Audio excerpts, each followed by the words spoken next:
Bonjour chers amoureux de Dieu, que Dieu vous bénisse et merci de nous rejoindre à la conférence RAD 2020. Une vision que Dieu nous a donnée. Il a mis à cœur de faire un programme qui va édifier, encourager et aider les chrétiens à intensifier leur amour pour Dieu. Depuis 2016, nous avons ce programme annuellement et nous recevons beaucoup de témoignages et plusieurs sont bénis.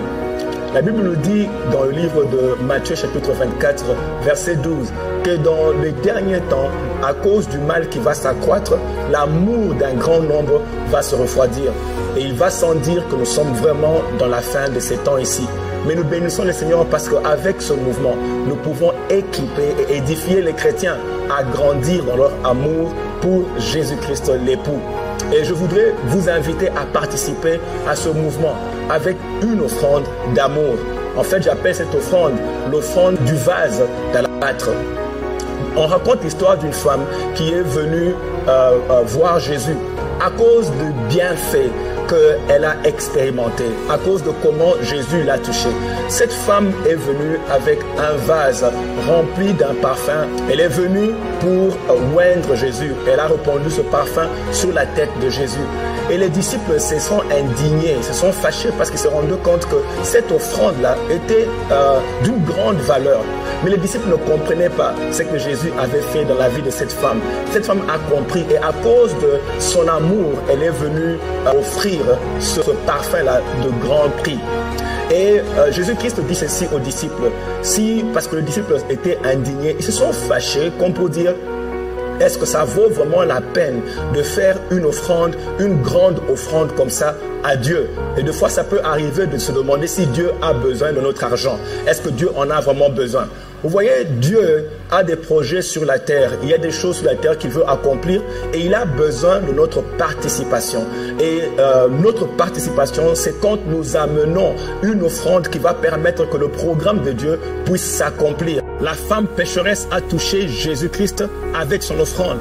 Parce que ton offrande peut toucher Jésus. C'est pour ça que nous appelons cette offrande l'offrande du vase d'albâtre. Parce que le vase d'albâtre représente quelque chose de précieux. Et quand Jésus voit cela, il est touché que tu lui aies donné quelque chose de précieux qui t'appartient. Alors, donne une offrande qui va toucher le cœur de Jésus. Que ce soit un vase d'albâtre pour toi qui va toucher le cœur de Jésus. Et quand Jésus-Christ est touché, il réagit. Vous allez voir que Jésus a fait trois choses remarquables par rapport à cette femme-là. La première chose que Jésus-Christ a fait, c'est qu'il s'est levé contre les ennemis de cette femme. Vous allez voir que les disciples étaient indignés contre la femme à cause de ce qu'elle a fait. Mais Jésus a défendu cette femme-là. Je prie qu'à cause de ton offrande, tu actives la défense de Jésus-Christ. Il a défendu la femme contre les disciples. Alors Jésus-Christ va se lever comme un avocat dans ta vie. Quand Dieu s'élève, ses ennemis se dispersent. Il va se lever et ses ennemis vont se disperser dans ta vie au nom de Jésus-Christ. La deuxième chose que Jésus-Christ a faite, c'est qu'il a promu la femme. C'était une femme obscure. Personne ne la connaissait et même ceux qui la connaissaient à cause de sa mauvaise vie. Mais Jésus-Christ a regardé la femme, il a braqué la lumière sur cette femme-là et il a causé la promotion de la femme. Parce que écoutez ce qu'il dit. Il dit partout où cet évangile sera prêché, on parlera de cette femme. Autrement dit, maintenant la femme va devenir une célébrité. Elle sera promue. Je prie qu'à cause de ton offrande, qu'il y ait une promotion activée dans ta vie au nom de Jésus-Christ. Que là où on ne te remarquait pas, là où tu étais ignoré, que ce soit au travail, à cause d'une promotion, on ne te l'a jamais donné, que ce soit à l'école, que ce soit partout où tu étais, où tu n'étais pas remarqué et tu sais que tu dois être promu. Cette offrande va causer une promotion dans ta vie et tu seras remarqué. Jésus-Christ mettra la lumière sur toi et tu seras remarqué au nom de Jésus-Christ. La troisième chose que Jésus-Christ a faite, c'est qu'il a libéré la joie. Vous voyez, cette femme est venue en pleurant, mais la joie juste de servir Dieu a envahi son cœur. La joie sera ta portion. Pas la dépression, pas la confusion, pas la tristesse, mais la joie sera ta portion. Avec cette offrande, tu vas activer la joie de Dieu au nom de Jésus-Christ. alors n'hésite pas, rejoins-nous avec ton offrande et fais-le vite et fais-le tout de suite. Ne dis pas je ferai le lendemain, ne renvoie pas au lendemain. Pendant que tu m'écoutes, le Saint-Esprit te parle, fais-le tout de suite et ne renvoie pas, n'hésite pas. Vous voyez? Quand tu veux servir Dieu, n'hésite pas parce que c'est l'occasion que Dieu te donne. Vous voyez, quand la femme est venue offrir, les disciples se sont indignés et ils ont dit on pouvait donner ça aux pauvres. Jésus-Christ a dit ceci: les pauvres, vous en aurez toujours, mais moi, vous ne m'avez pas toujours. Comme pour dire, ça ne veut pas dire que Jésus-Christ va disparaître et il ne pourra plus être là. Ce que Jésus-Christ va dire, c'est que l'occasion est là. Ce n'est pas toujours que tu auras cette occasion ici. L'occasion est là. La femme, parce que Jésus-Christ a reconnu que cette offrande allait servir à un besoin. Et la femme a vu le besoin, elle a fait cette offrande-là. Et Jésus-Christ, et c'était donc une occasion.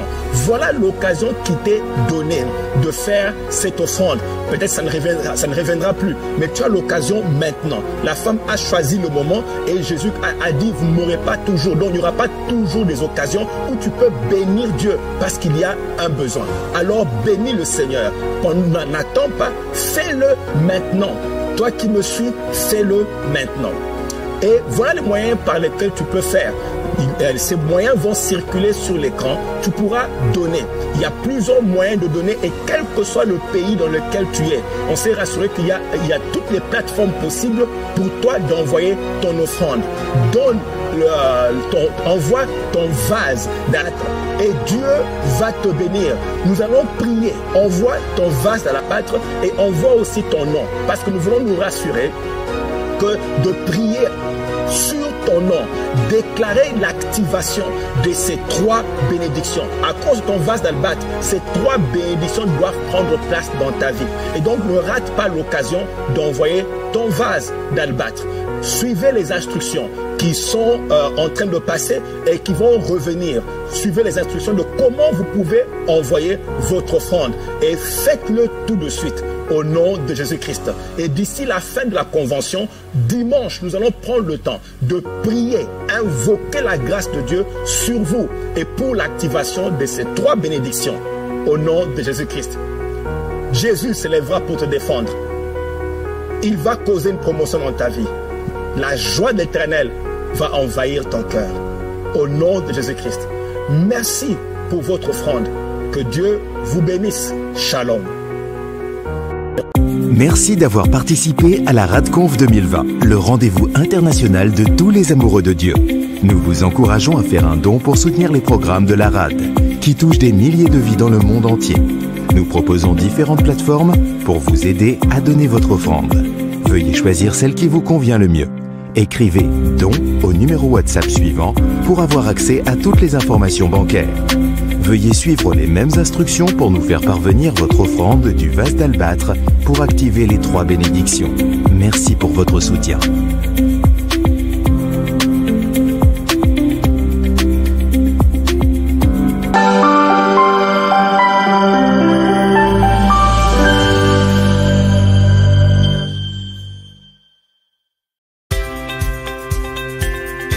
Bonjour et bienvenue sur le site de l'École des Amoureux de Dieu.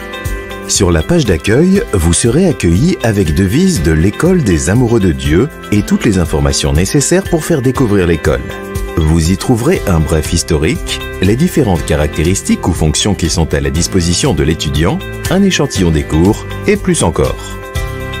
Vous pouvez vous inscrire gratuitement et obtenir un compte qui vous donnera accès à la communauté des étudiants en cliquant sur le bouton situé en haut à droite. Vous pouvez utiliser votre compte Facebook ou simplement un mot de passe que vous aurez créé. Vous pouvez naviguer sur la barre de menu principale pour accéder à notre page de tarifs où vous pouvez choisir parmi les 3 différentes formules que nous proposons pour tenir compte de votre budget. Vous pouvez choisir de souscrire à un cours à la fois, de souscrire à un programme entier ou d'opter pour un abonnement afin d'avoir accès à tous les cours pour une durée mensuelle. Vous pouvez consulter notre catalogue de cours ou vous pouvez parcourir notre grande variété de cours destinés à vous aider à grandir dans l'amour de Dieu et votre passion pour Jésus-Christ. Lorsque vous cliquez sur le bouton situé dans le coin supérieur droit où se trouve le dossier de l'étudiant, un menu déroulant s'affiche et vous pouvez accéder à votre profil en cliquant sur le lien du profil. Vous y verrez les cours que vous suivez, ceux que vous avez terminés, les certificats et tous vos progrès. Vous pouvez également voir la liste des autres amoureux de Dieu avec lesquels vous êtes amis, votre réseau. Toujours à partir de l'icône de l'élève, vous pouvez cliquer sur le bouton « Votre compte » pour obtenir toutes les informations relatives à votre compte. Lorsque vous cliquez sur le logo de l'école situé en haut à gauche, vous accédez à la page d'accueil des étudiants où vous pouvez voir les cours auxquels vous êtes inscrit, le bulletin d'information de l'école. Vous pouvez cliquer sur le bouton avec l'icône de la loupe pour accéder à toutes les ressources que vous avez sauvegardées, telles que vos notes personnelles, les livres, les articles, les liens relatifs aux cours que vous suivez.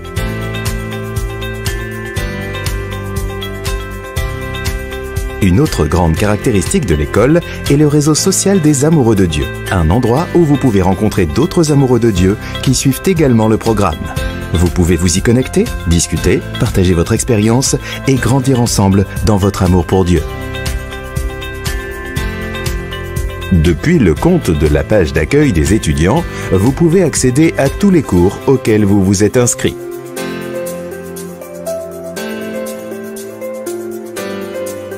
Lorsque vous cliquez sur l'image du cours, vous accédez à la page du cours où se trouvent toutes les sessions de cours.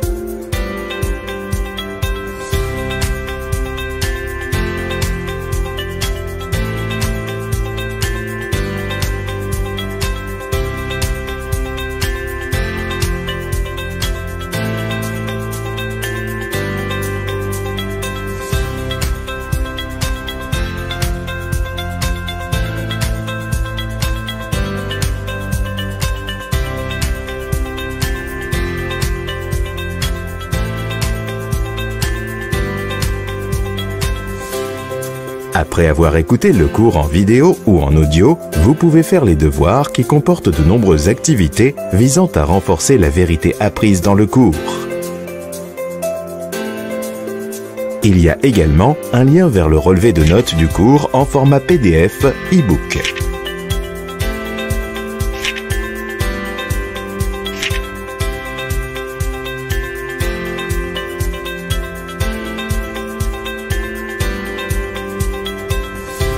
Lorsque vous êtes prêt, vous pouvez passer l'examen. L'examen est présenté dans différents types de questions. Vous aurez des questions à choix multiples, des questions de type vrai et faux, et d'autres types de questions.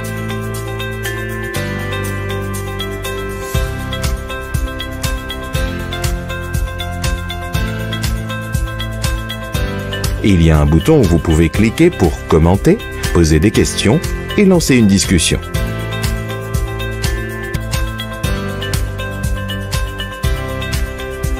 L'Esprit Saint a inspiré le pasteur Samuel Kamwanga à créer l'école des amoureux de Dieu. Et nous croyons que c'est une grande bénédiction pour vous et pour le corps du Christ en général. Inscrivez-vous et commencez à grandir dans votre amour pour Dieu et votre passion pour Jésus-Christ l'épouse. Intensifiez votre amour pour Dieu.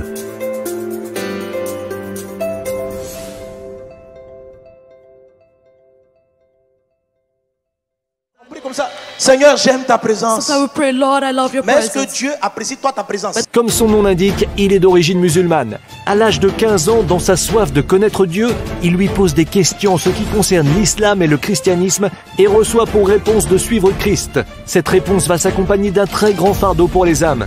C'est ainsi que va naître le ministère Message de vie en 1996, puis les églises Vase d'honneur en 2002. Aujourd'hui, son ministère touche les nations francophones avec des églises de milliers de membres et des actions missionnaires telles que Tour 931, IN, Impact Nation, Message de vie à travers l'Afrique, l'Europe et l'Amérique. Maria Liliane Sanogo, elle aussi pasteur, œuvre avec lui dans toute sa mission. Ensemble, ils ont 4 enfants. Il est aussi auteur avec plusieurs ouvrages à son actif. Chers amoureux de Dieu, levons-nous et acclamons le Seigneur Jésus pour son serviteur, le pasteur Mohamed Sanogo.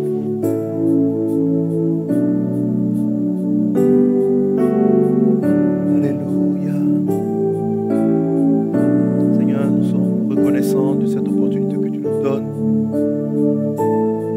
Aux amoureux et aux amoureux du Seigneur, nous sommes sommes là, Jésus, devant toi, pour te dire que nous t'aimons, que nous voulons marcher dans tes voies, que nous voulons te suivre, Jésus-Christ. Tu as tracé le chemin en offrant ta vie pour nous. Apprends-nous à te suivre et à t'aimer. Seigneur Jésus, tu m'as sauvé. Tu as brisé toutes mes chaînes. T'es offert pour moi, Jésus. Et moi aussi, je veux te suivre. Je veux marcher. Je veux marcher. Je veux courir. Je veux marcher sur la voie de l'éternité. Je veux courir vers toi, Jésus, me retrouver dans tes bras, Seigneur. Je veux marcher. Je veux marcher. Marcher. Je veux courir Vers toi, Jésus. Je veux marcher sur la voie. Apprends-moi à te connaître, apprends-moi à t'aimer. Je veux courir vers toi, mon Dieu, me retrouver dans tes bras, Seigneur. Me retrouver dans tes bras. Me retrouver dans tes bras, Seigneur. Jésus, c'est toi, Seigneur, qui m'as aimé. Le premier, mon Dieu, tu m'as aimé. Quand bien même j'étais encore dans le péché et j'étais rebelle à toi. Seigneur mon Dieu, tu m'aimais encore. Tu m'aimais et tu gardais tes yeux et moi. Je te connaissais pas, je faisais ce que je voulais. Et dans ton amour, tu m'as sauvé. Je veux marcher. Je veux marcher. Je veux courir. Je veux courir. Je veux marcher. Je veux marcher sur la voie de l'éternité. Je veux courir vers toi, Jésus, me retrouver dans tes bras, Seigneur. Je veux marcher. Je veux Marcher vers toi. Courir vers toi. Vivre par toi. Je veux marcher sur la voie de l'éternité. Je veux courir vers toi, Jésus, me retrouver dans tes bras, Seigneur. Me retrouver dans tes bras. Me retrouver dans tes bras, Seigneur. Me retrouver dans tes bras. Me retrouver dans tes bras, Seigneur. Me retrouver dans tes bras, Jésus. Me retrouver dans tes bras, Seigneur. Être debout quand tu seras là. Me retrouver dans tes bras, Seigneur. Me retrouver dans tes bras. Me retrouver dans tes bras, Seigneur. Merci Seigneur du privilège que tu nous donnes d'être à toi, de t'appartenir. Merci Père pour tes bienfaits. À toi la louange, la gloire au siècle des siècles, dans le puissant et précieux nom de Jésus. Hallelujah. Can you give a great, great amen to God with me? Hallelujah. I'm so happy to be with you for this conference. Even if we are far physically, but we are together in the spirit. And during all this strange, quiet period, God help the church to improve service, message, teaching, healing, ministry online.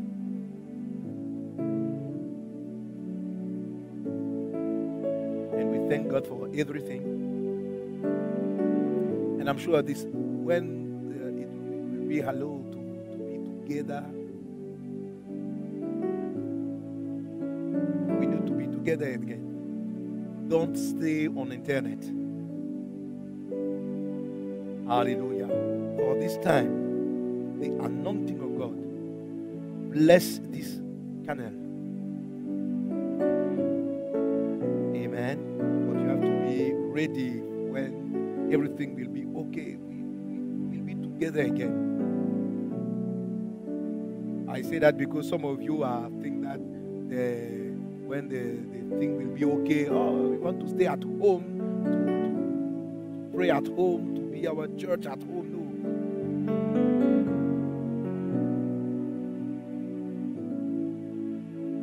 Come in the church. Amen. Don't forget Psalm 133.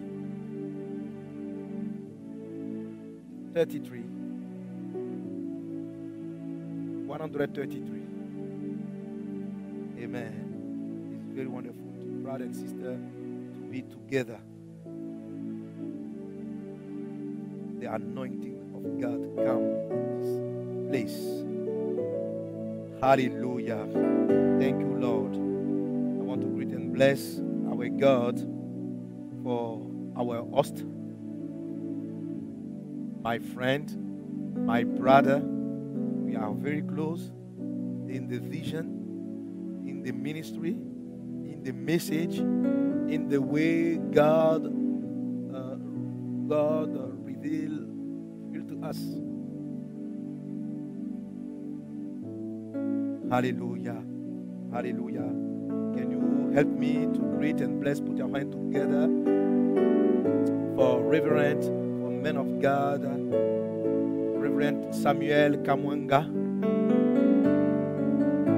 And we want to put our hand together to celebrate God for his wonderful wife.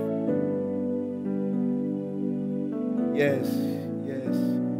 Oh, when you see her, you see wisdom. Wisdom of God. She's full of wisdom of God. Amen. Thank you, Lord. Thank you, Lord. Amen. Put your hand together again. Hallelujah. Amen. For this gathering of those who love God, last time on my message concerned the bride. And by the grace of God, I will continue this topic. And today, I will speak about the dress of the bride. Hallelujah. Let me continue my message in French. Amen. Even if in part of my message, I will say something in English. Hallelujah. Alléluia. Amen. Le texte principal de notre enseignement se trouve dans le livre des Éphésiens. Donc c'est le verset phare de cette conférence. Il est dit au verset 27 d'Éphésiens 5. On va le lire ensemble. Afin de faire paraître devant lui cette église glorieuse, sans tache, ni ride, ni rien de semblable, mais sainte et irrépréhensible. Alléluia. Amen. Donc nous sommes en train de parler de l'église glorieuse. Mais l'apôtre Paul qui donne ce passage fait référence au mariage. Alléluia. Et au verset 25, il est dit, Marie, aimez vos femmes comme Christ a aimé l'Église et s'est livré lui-même pour elle afin de la sanctifier par la parole et après l'avoir purifiée par le baptême d'eau. Et maintenant, on rentre dans le verset 27. afin de faire paraître devant lui cette église glorieuse. Alléluia. Alors si tu remarques bien la gestion du temps, il est montré que Jésus s'est d'abord donné pour toi et pour moi. Et Jésus-Christ est en train de faire un travail pour que l'église que nous sommes, d'ici son retour, nous soyons prêts. Et nous soyons une église qui va paraître une église glorieuse. Mon dernier enseignement ici, lors de la dernière conférence, je crois que ça date de 2017, 2018, je ne sais plus. Amen. J'ai dit que l'église va passer de la dimension d'enfant de Dieu à la dimension de fils de Dieu. Pardon, à la dimension d'enfant de Dieu à la dimension de l'épouse, pardon. 1 Jean chapitre 3 verset 2, il a dit, bien-aimés, nous sommes maintenant enfants de Dieu. Et le mot enfant de Dieu, le mot grec, c'est le mot teknon, qui parle de toute catégorie d'enfants de Dieu. C'est-à-dire, même si tu es un népios, c'est-à-dire enfant immature, un iuos, c'est-à-dire fils mature, le mot teknon regroupe les deux tendances. Et la Bible dit là, nous sommes maintenant des teknons, nous sommes maintenant des enfants de Dieu. Et ce que nous serons n'a pas encore été manifesté. Mais nous savons que lorsque cela sera manifesté, nous serons semblables à lui parce que nous le verrons tel qu'il est. Et comme vous le savez, ce passage fait référence à la dimension de l'épouse. En tant que chrétiens qui avons reçu Jésus-Christ comme Seigneur et Sauveur, nous sommes enfants de Dieu. Et quand nous mûrissons dans le Seigneur, alléluia, on devient des fils. Mais la Bible nous dit qu'il existe encore une autre dimension. Dans cette dimension-là, le chrétien que tu es va voir Jésus tel qu'il est. Et la Bible dit, nous allons devenir semblables à lui. Et le mot semblable est le même que Dieu dit lorsque Dieu a voulu créer Ève pour Adam.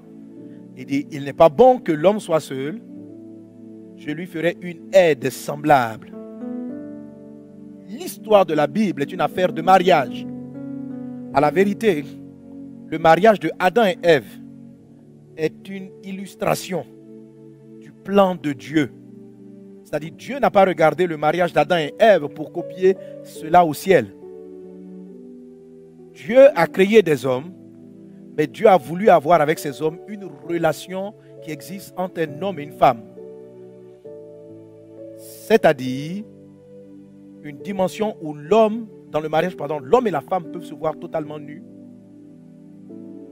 C'est-à-dire le but de Dieu, ça a toujours été que l'homme puisse le voir. Quand on dit nu, ça veut dire tel qu'il est. Parce que quand tu mets des habits sur toi, ce n'est pas tel que tu es. C'est tel que tu te présentes. C'est tel que tu te fais voir. Si tu mets un costume, tu te présentes de manière solennelle. Si tu mets un habit de sport, c'est toi. Mais ce n'est pas tel que tu es. Le tel que tu es, c'est lorsqu'il n'y a pas de vêtements, pas de maquillage, pas toutes ces choses-là. Et l'épouse seule a accès à ce niveau d'intimité de son mari. Comme le mari a accès à ce niveau d'intimité, de visibilité de sa femme. Et les enfants n'ont pas ce degré. Et plus nous ressemblons à Jésus, plus nous faisons venir son règne. Alléluia. N'oubliez pas que Dieu a créé l'homme à son image. Genèse 1:26, afin qu'il domine. Entre dans la ressemblance de Jésus. Alléluia. Alors nous sommes donc dans cette phase où cette conférence vient pour nous préparer au retour de Jésus et à préparer l'Église à être l'épouse. Et une des choses que nous enseignons, c'est qu'on devient enfant de Dieu par la foi. Mais ce qui conduit l'Église à entrer dans la dimension de l'épouse, c'est la vertu de l'amour. C'est la vertu de l'amour. Alléluia. Amen. Entre un homme et une femme, l'élément principal, c'est l'amour. L'amour est plus grand que la foi. Dans l'amour, il y a la foi. On aime par la foi. Alléluia. Quand une femme aime son mari, un mari aime sa femme pour se marier, ils se marient parce qu'ils s'aiment. Mais dans leur amour, ils ont comme la conviction que le futur sera extraordinaire. Parce que dans la foi s'attend à des choses. L'amour, pardon, s'attend à quelque chose de glorieux. L'amour s'attend à quelque chose de glorieux. Une femme, une maman aime son enfant. Et dans le sentiment d'amour qu'elle a pour son enfant, il y a aussi la foi dans le futur de l'enfant. Alléluia. L'amour est plus grand que la foi parce que l'amour inclut la foi. Que Dieu te bénisse abondamment. Alléluia. Alors moi dans mon message aujourd'hui, là c'était le résumé un peu de ce dont on parle depuis longtemps. Alors, mon résumé va être basé sur ce passage de Apocalypse chapitre 19. Apocalypse chapitre 19 à partir du verset 7. Et c'est ce sur quoi je vais travailler pendant mes différentes sessions. Et je prie que le Saint-Esprit ouvre notre entendement pour que nous puissions comprendre cette particularité de la dimension de l'épouse. Lorsque Dieu dit nous devons nous préparer, il y a un élément qui intervient dans cette dimension-là que les amoureux de Dieu doivent connaître. Apocalypse chapitre 19 à partir du verset 7. Il est dit, réjouissons-nous et soyons dans l'allégresse et donnons-lui gloire, car les noces de l'agneau sont venues et son épouse s'est préparée. Et son épouse s'est préparée. Verset 8. Et il lui a été donné de se revêtir d'un fin lin éclatant pur, car le fin lin, ce sont les œuvres justes des saints. Alléluia. Alors tu vois dans ce passage que l'épouse que tu es, que je suis, en fait la dimension vers laquelle nous partons, s'est préparée. Et dans un élément essentiel de sa préparation, ça a été sa robe. Ça a été sa robe. Alléluia. Amen. Je vais te parler pendant mes différentes sessions de la robe de l'épouse ou du vêtement de l'épouse. Tu dois être trouvé vêtu. Ce qui fait que l'Église se prépare au retour de Jésus, c'est cette tenue-là. Lorsque la Bible dit une Église sans tache ni ride ni rien de semblable, une Église pure, elle fait référence à l'habit que porte l'épouse. C'est l'habit qui ne doit pas avoir des froissures, des sales, qui ne doit pas être sale. C'est l'habit qui doit être propre. Que Dieu te revêt de son vêtement. Dans le nom de Jésus. Alléluia. Quelqu'un donne un très bon amen. Tu sais mon frère, l'histoire du vêtement est très sérieuse dans la parole de Dieu. Je vais d'abord commencer par te parler de l'importance du vêtement. Je ne parle pas de n'importe quel vêtement. Je parle des vêtements spirituels. Dans un premier temps de mon message, je vais te montrer, je veux partager avec nous la valeur, la compréhension des vêtements spirituels. Il y a une diversité de vêtements spirituels. Et il y a un type de vêtement qui correspond aux chrétiens, qui correspond à l'épouse. Il y a beaucoup de vêtements spirituels. Il y a les vêtements du fils. Il y a les vêtements de fils. Il y a le vêtement de l'épouse. Si nous sommes maintenant enfants de Dieu et que nous allons devenir épouses de Christ, nous devons travailler à concevoir cet habit dont il est question. Verset 8 d'Apocalypse 9, il lui a été donné de se revêtir d'un fin lin éclatant pur. Alléluia, il lui fut donné. Et c'est ça l'élément de la préparation. Déclare avec moi, dis je porte mon habit d'épouse au nom de Jésus. Au nom de Jésus. Alors, ouvre ta Bible encore avec moi dans le livre de Matthieu, chapitre 22. Alléluia. Alors, l'histoire commence à partir du verset 1. Mais le verset qui m'intéresse en particulier, c'est les versets 12 et 13 et même 14. Alléluia. Amen. Mais pour que tu comprennes un peu la force de ce passage, Nous allons remonter un tout petit peu plus haut et prendre des portions. Alors, au verset 2, il est dit, le royaume des cieux est semblable à un roi qui fit des noces. Quelqu'un dit avec moi noces. Quand on parle de noces, c'est le mariage. Alléluia. La Bible dit qu'il envoya ses serviteurs appeler ceux qui étaient invités aux noces, mais ils ne voulurent pas venir. Il envoya encore d'autres serviteurs disant, dites aux convives, voici j'ai préparé mon festin, mes bœufs et mes bêtes grasses sont tués, tout est prêt, venez aux noces. Alléluia. Alors nous sautons et nous partons maintenant au verset 7. Le roi fut irrité et il envoya ses troupes, fit périr ses meurtriers et brûla leur ville. Alors il dit à ses serviteurs, les noces sont prêtes, mais les conviés n'en étaient pas dignes. Allez donc dans les carrefours et appelez aux noces tout ce que vous trouverez.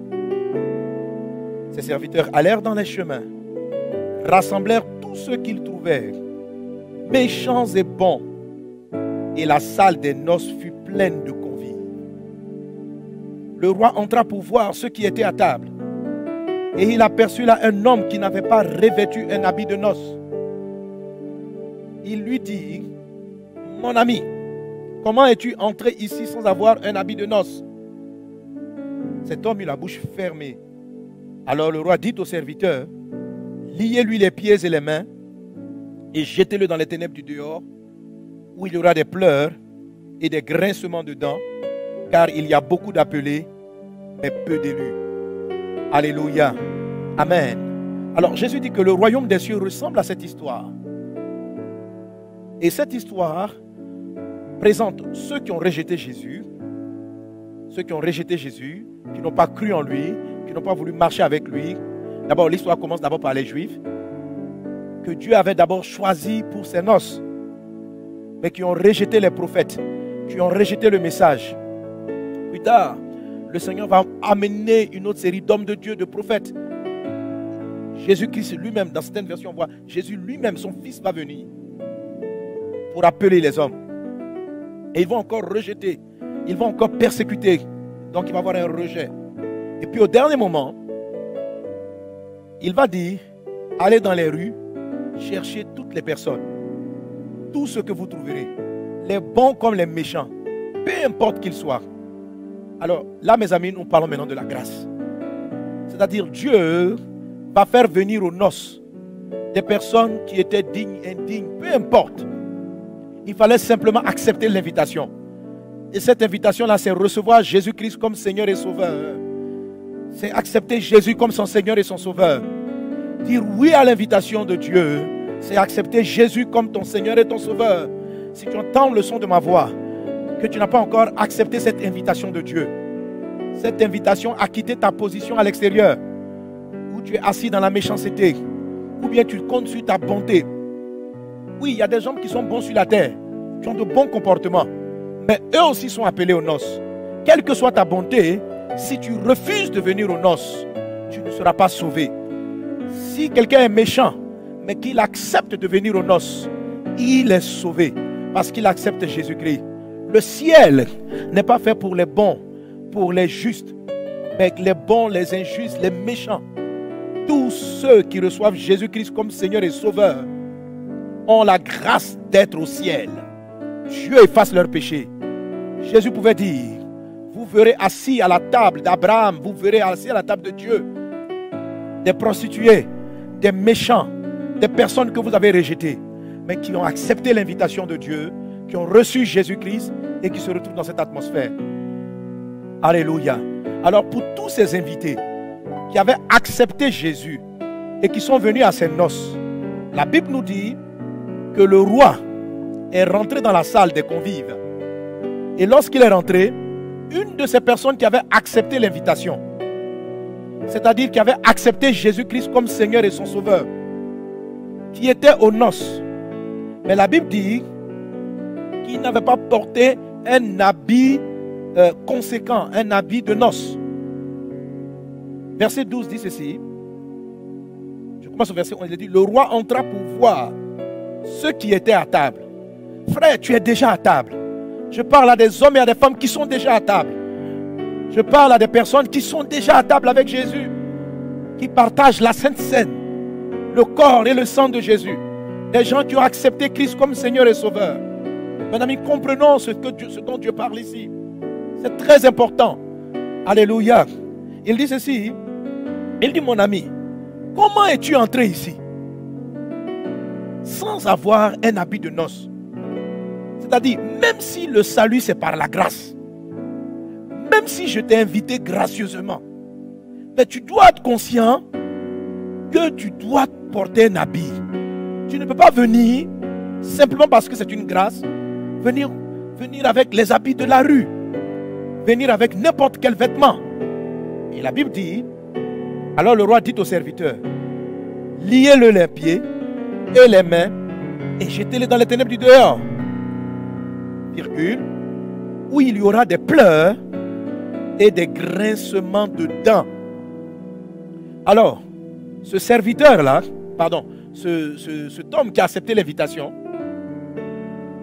qui était sauvé, va se retrouver aller en enfer, parce que ici c'est l'enfer qui est décrit. Vrai ou faux? C'est l'enfer dont je lui parle. Il ne dit pas jetez-le dehors. Il ne dit pas chassez-le de mon mariage. Non. Il dit liez-le, attachez-le et jetez-le en enfer.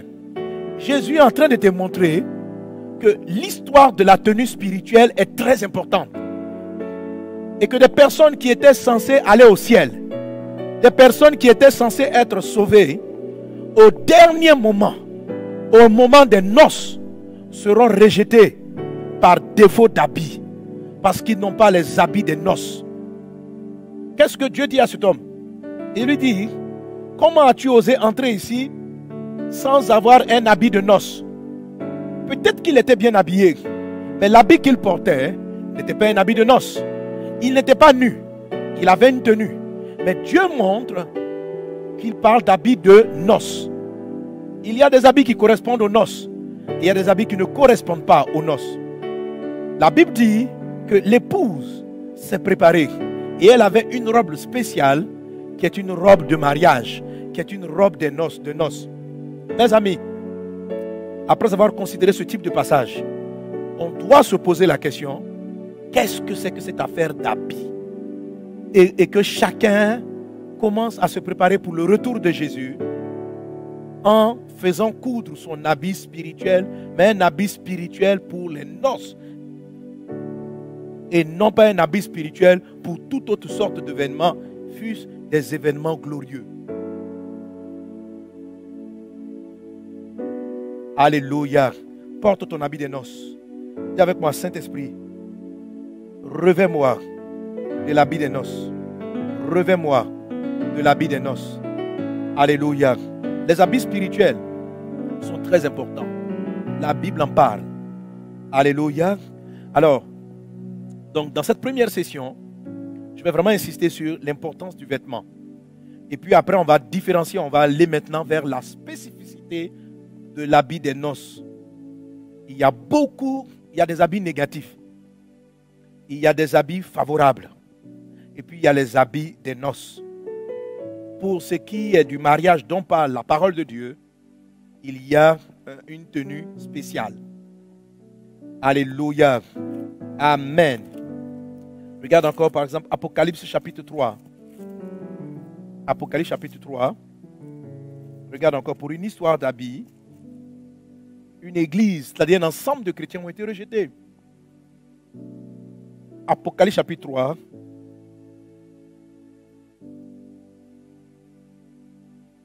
Au verset 18.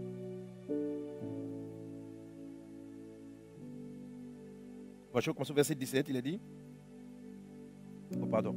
Commençons au verset 16. Verset 16. Il a dit, ainsi, parce que tu es tiède et que tu n'es ni froid ni bouillant, je te vomirai de ma bouche. Parce que tu dis, je suis riche, je me suis enrichi et je n'ai besoin de rien.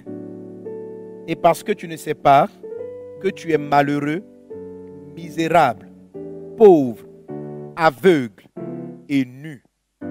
Alléluia. Dieu parle à une église, à des croyants, à des chrétiens. Et Dieu dit, je vais vous rejeter de ma bouche pour différentes raisons. Et parmi ces raisons, il y a la nudité. Il dit à cette église, vous êtes nus. Et cette nudité-là va vous entraîner d'être jeté dehors. Alléluia. Amen. Amen. Alléluia. Lorsqu'on parle, tout à l'heure je parlais d'être nu, on a parlé d'être nu devant Dieu. L'homme doit être nu devant Dieu. Ce n'est pas de ça dont il est. Mais on n'expose pas sa nudité à l'extérieur. Lorsqu'on parle d'une église qui est nue, amen, si le temps le permet, je toucherai quelques points là-dessus, ce que j'appelle les sous-vêtements de l'épouse. Les sous-vêtements de l'épouse. Alléluia.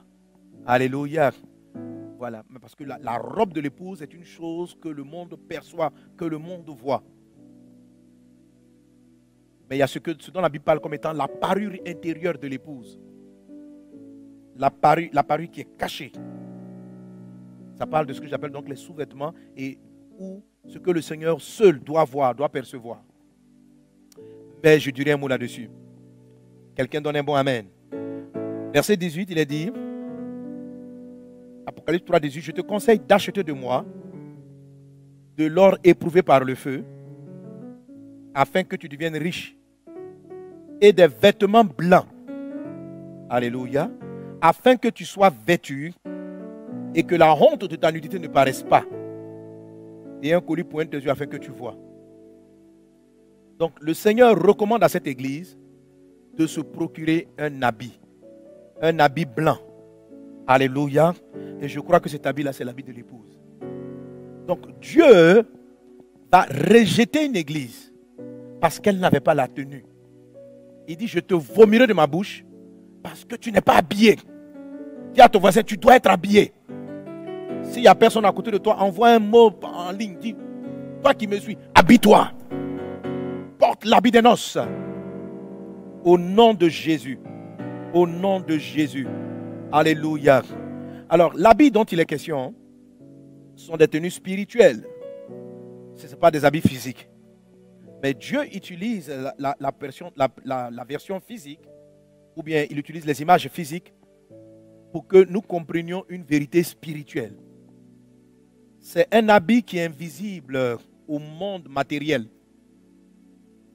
mais qui est visible au monde spirituel. Et même les humains perçoivent l'impact d'un habit sur un croyant. Alléluia. Et même toi dans ta vie, les habits, le type de vêtements spirituels que tu portes influence ta vie. Il y a des gens qui l'ignorent, mais certains problèmes qui persistent dans leur vie sont dus au type de vêtements invisibles qu'ils portent.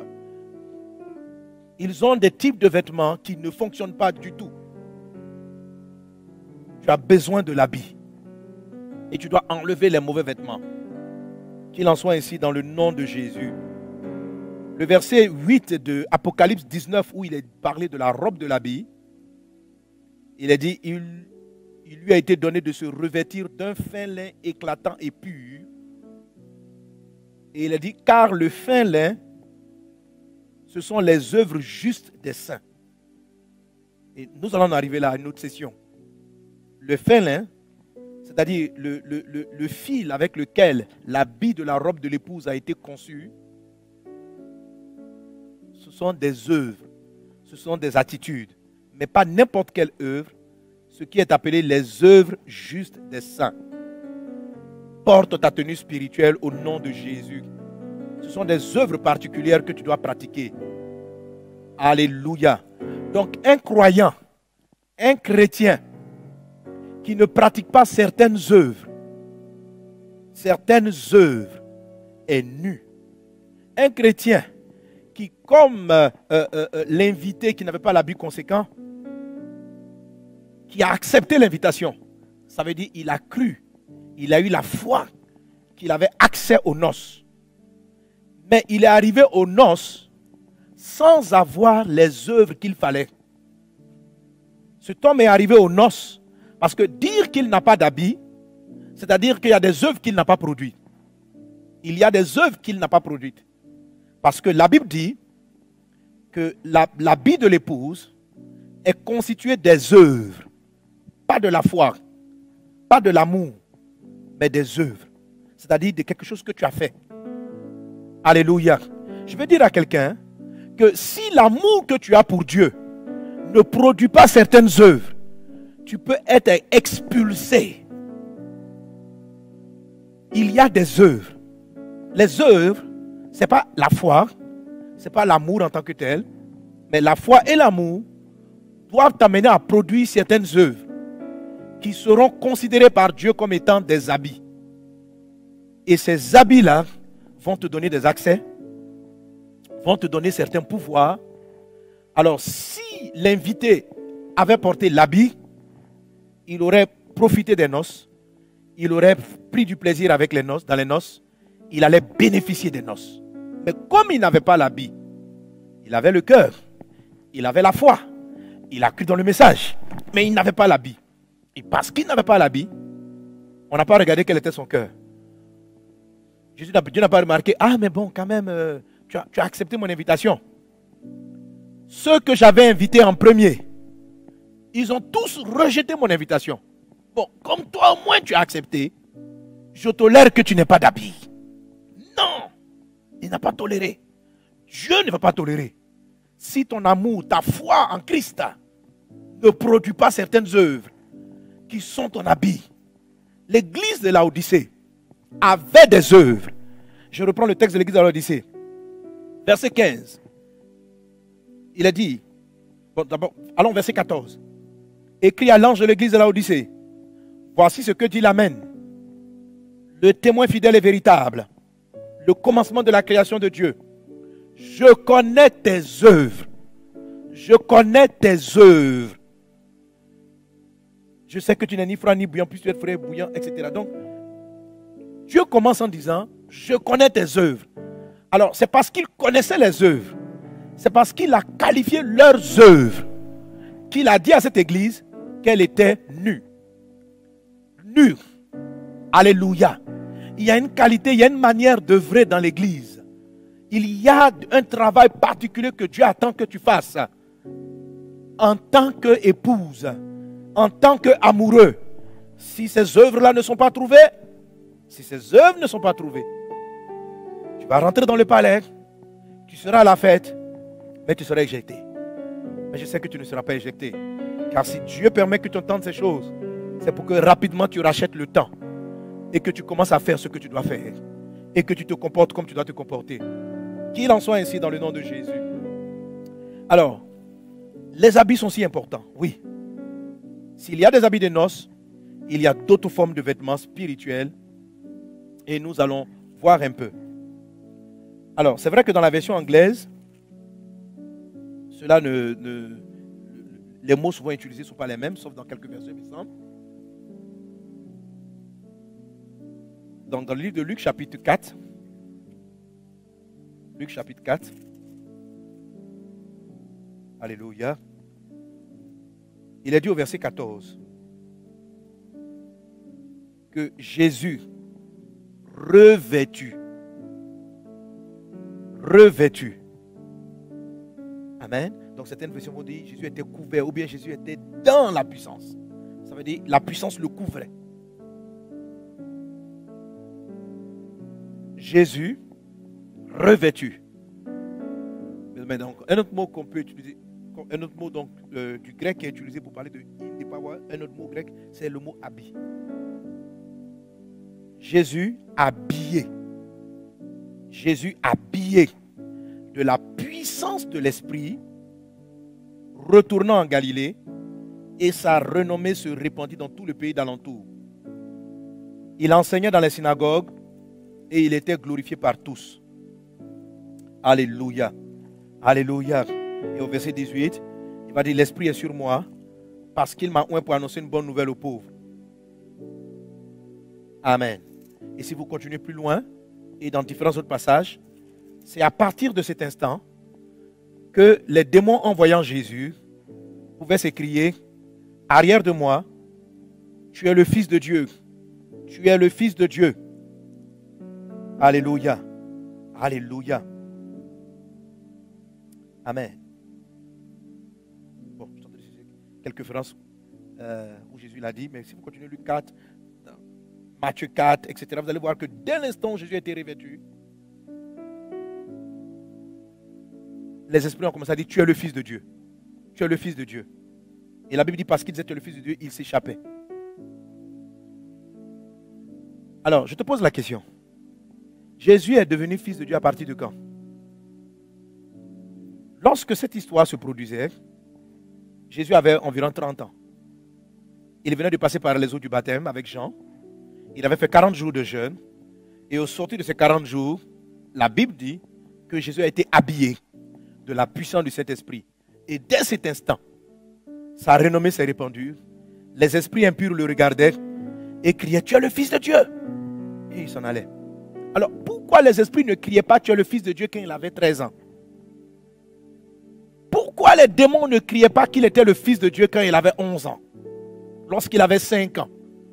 Pourquoi c'est après avoir été revêtu de la puissance qu'on pouvait dire qu'il était le Fils de Dieu? Pourquoi pas avant? Alléluia. Alléluia. Alors je vais sauter certains détails. Amen. Amen. Ou bien dites-moi, à partir de quand Jésus est-il devenu Fils de Dieu? Est-il devenu Fils de Dieu après le revêtement? Non. Il a toujours été le Fils de Dieu. Il est né Fils de Dieu. À 3 ans, il était Fils de Dieu. Dans le ventre de sa mère, il était Fils de Dieu. Toute son évolution, il était Fils de Dieu. Mais les démons ne tremblaient pas. Les démons n'étaient pas effrayés parce qu'ils ignoraient qu'il était le Fils de Dieu. C'est comme un policier. C'est comme un policier. Il est policier.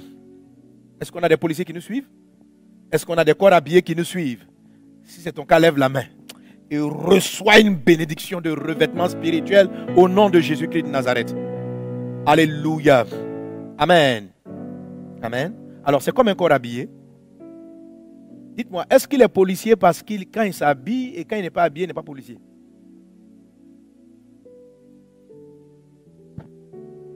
Répondez-moi.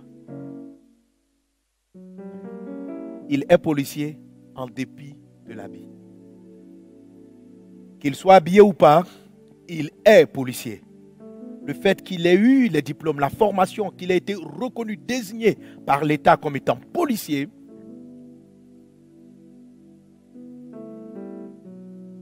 il est policier. Qu'il soit en habit civil, qu'il soit en tenue de policier, il est policier, ça devient son identité. Et l'identité n'est pas changée par l'habit que vous portez. Par contre, s'il est en habit civil, il ne pourra pas exercer comme un policier.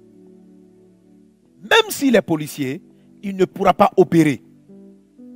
Imagine-toi un homme vêtu en civil qui veut essayer de mettre de l'ordre dans la circulation.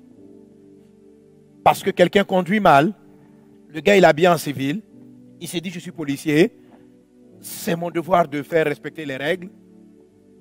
Et il voit quelqu'un qui passe le feu au rouge et il se met au milieu de la voie pour essayer de l'arrêter. Mon ami, il va se faire tuer. Il va se faire tuer. Les gens ne s'arrêteront pas. Mais la même personne, si elle porte sa tenue de policier, elle va entrer sur la chaussée, elle va entrer sur la route, elle va même sur l'autoroute, quelle que soit votre vitesse, elle va entrer. Elle va regarder la voiture qui va à combien de kilomètres à l'heure. Et elle va lui dire, garde-toi, garde-toi. Comme ça.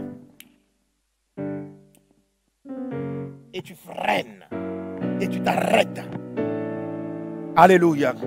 S'il est en civil et qu'il essaie de t'arrêter, il ne respecte pas les règles. On ne peut pas te sanctionner. Mais s'il est en tenue policier et qu'il t'arrête, que tu n'obtempères pas, tu viens de faire une grosse infraction. Est-ce qu'on est ensemble? Le policier n'a pas changé, mais juste l'habit détermine la réaction que les gens vont avoir vis-à-vis de lui. Juste l'habit. Oui. Dans le visible aussi, il y a des tenues spirituelles. Voyez, les démons ne savent pas d'office que tu es fils de Dieu. Dès l'instant où tu as donné ta vie à Jésus, ils ne le savent pas.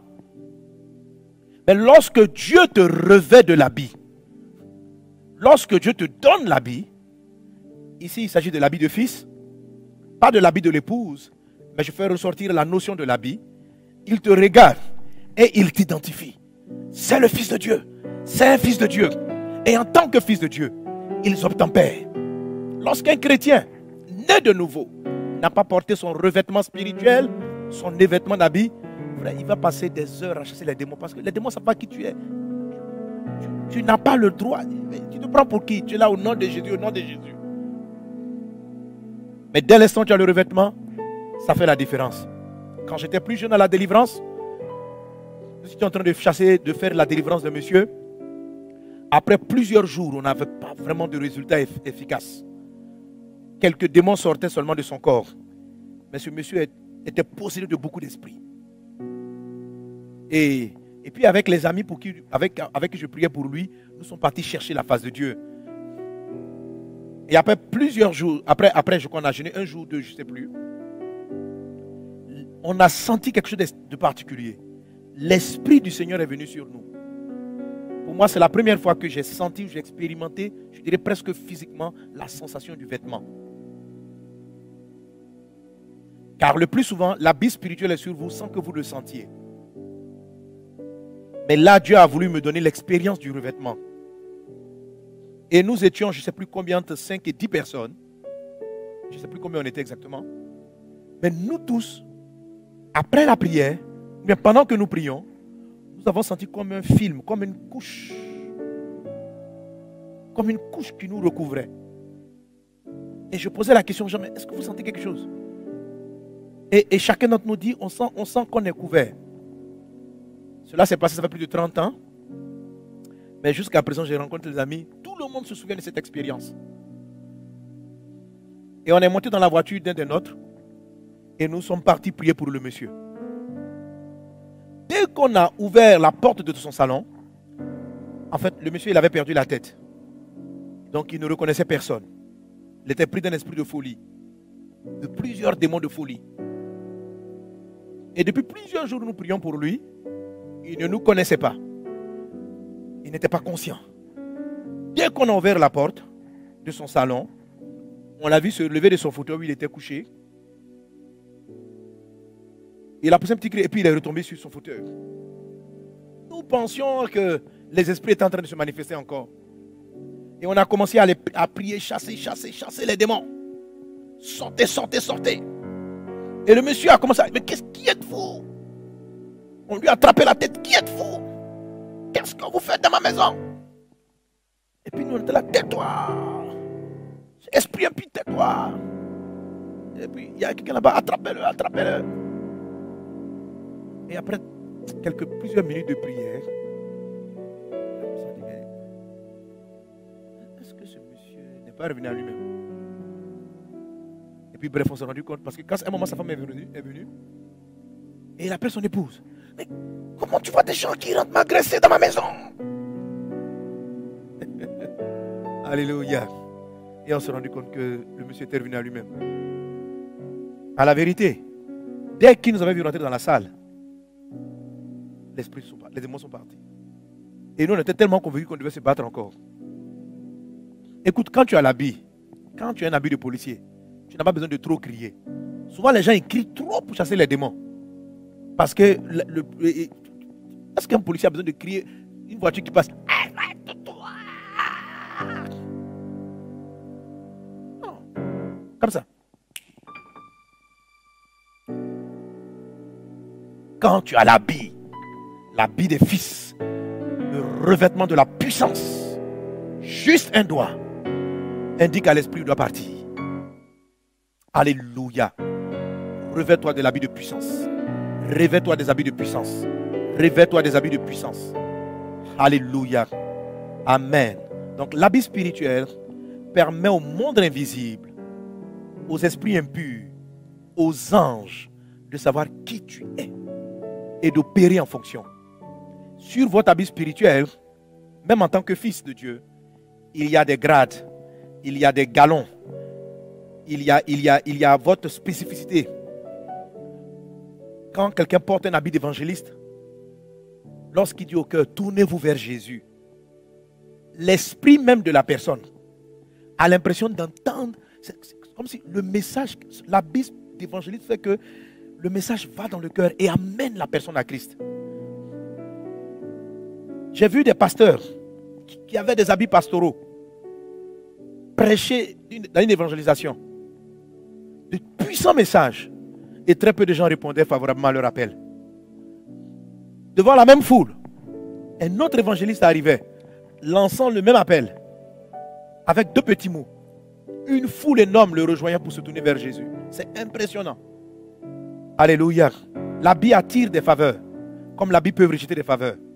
Il y a de bons habits, il y a de mauvais habits. L'habit spirituel est très important. Sans le revêtement, Jésus-Christ n'aurait pas pu opérer. Mais ce revêtement-là, c'est le Saint-Esprit. La Bible dit qu'il était revêtu de la puissance du Saint-Esprit. Alléluia. Alléluia. Amen. Mais comme je dis tantôt, il y a des habits négatifs. Et même des bons hommes de Dieu, des chrétiens de nouveau, peuvent se retrouver à porter ce genre de vêtements. Je t'invite à ouvrir ta Bible avec moi dans le livre du prophète Zacharie, au chapitre 3. On y va.